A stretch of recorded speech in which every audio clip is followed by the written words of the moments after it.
आपका घर तो कितना सुंदर है। मैं तो अपनी खुली आंखों से आपको यहाँ ऐशो आराम करते हुए देख पा रही हूँ। अरे थानेदार सा नहीं, अब तो आप हवलदार सा हो गए हो ना। तो हवलदार सा अब वो सुंदर सा कमरा पूरा का पूरा मारा हुआ, वहाँ की हर एक एक चीज पर अब मारा। सीरियल मेरा बालम थानेदार में वीर और दृष्टि दोनों स्लम एरिया में रहने आए हैं। यही है हमारा आशियाना, हमारा घर। देखो सनलाइट भी आती है। मैं जानता हूँ पापा के घर जितना बड़ा और सुंदर और अच्छा नहीं है, लेकिन अब जो कुछ भी है यही है। जहां दृष्टि छोटा सा घर देखकर शॉक्ड हो जाती है और सोचती है कि इस घर में कैसे रह पाएगी।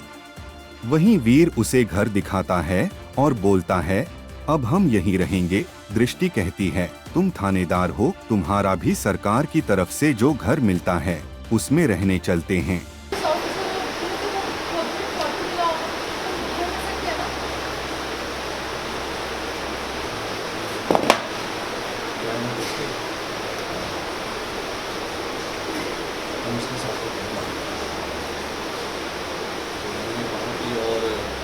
लेकिन तभी कहानी में आता है ट्विस्ट, जब बुलबुल वहां आ जाती है और बोलती है, थानेदार साहब अब थानेदार नहीं रहे, अब वो हवलदार हो गए हैं, क्योंकि थानेदार साहब अपनी पत्नी के लिए अच्छा नहीं कर सकते तो पूरे देश के लिए कैसे अच्छा करेंगे, इसलिए थानेदार से वो हवलदार बन गए हैं। ये सुनकर दृष्टि हो जाती है शॉक्ड। अभी मैं कमिश्नर बाबा साहब से मिलकर आई।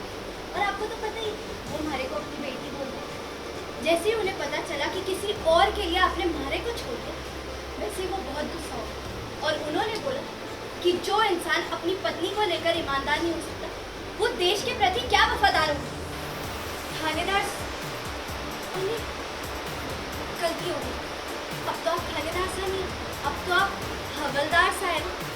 हवलदार सा अब उस पूरे सुंदर से कमरे में सिर्फ और सिर्फ मारा, माँ की हर एक छोटी छोटी चीज सिर्फ और सिर्फ मारा, यहाँ तक कि वहाँ की धूल भी। वैसे तो वहाँ यहाँ जैसी धूल ना आए,